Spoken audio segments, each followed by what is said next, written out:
Tonight on Exposing the Mystery, we take a look at one of the many fallout shelters that popped up just before the nuclear holocaust that struck the world. Who built these vaults? Where are they? What is their purpose? And are they a sinister plot to destroy what's left of mankind? Find out tonight on Exposing the Mystery.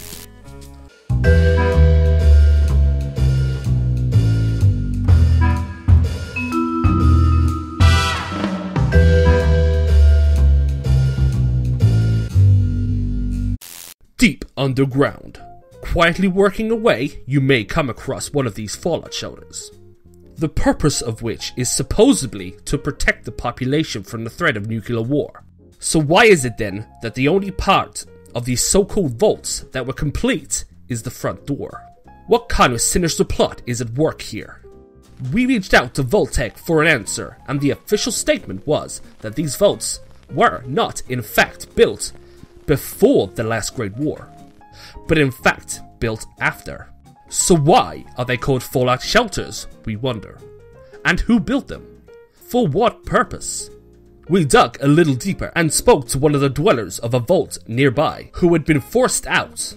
We asked him who was in charge, and his response was unsettling. The Overseer is in charge. He protects us from the harsh nuclear winter. Without the Overseer, we will all perish.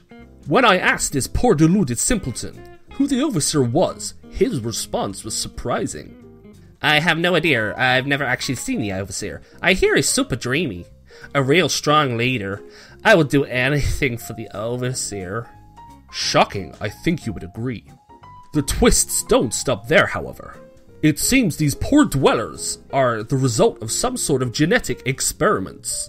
We were able to sneak into the vault with a stealth buoy I was able to secure from a nearby nightkin, and what we saw would shock you to the bone. Dwellers working all hours of the day with no break for food or drink, expected to eat and drink on the go, somehow managing never to visit the bathroom.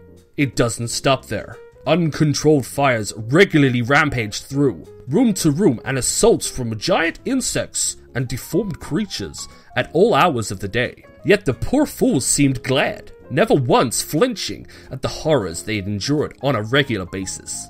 The most shocking detail, however, was found in the dwellers' private quarters. Those lucky dwellers who had fortunate enough to break from the chaos were forced to mate. The next details will blow your mind. While spying on the unsuspecting dwellers, we came across the shocking truth. We were unprepared for the terror that we would soon find at the bottom of this unsuspecting and unassuming fallout shelter. We witnessed with our own eyes conception, but not as you know it.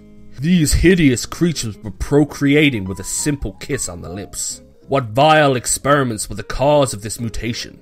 Where would these horrors end? Undeterred by the horrors we had witnessed, we pressed on.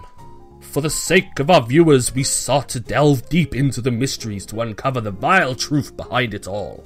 To our utter disgust, we identified a glowing blue substance which the dwellers seemed to be addicted to. This substance gave the inhabitants supernatural speed and resolve when completing their tasks.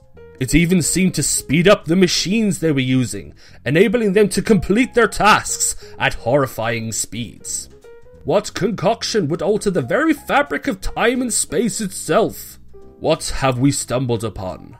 Will I ever stop asking questions to which I know the answers to? Perhaps the biggest mystery of them all was, where did the inhabitants come from in the first place? Who knows what else this place has hidden under the floorboards? What skeletons they have in their closets? Maybe we will never know. Perhaps that's for the best. Next week, we look at Stimpaks. Are you sure you know what you're putting in your body? Oh, they put all sorts in those Stimpaks. Did you know the government put tracking devices in them? Find out next time on Exposing the Mystery!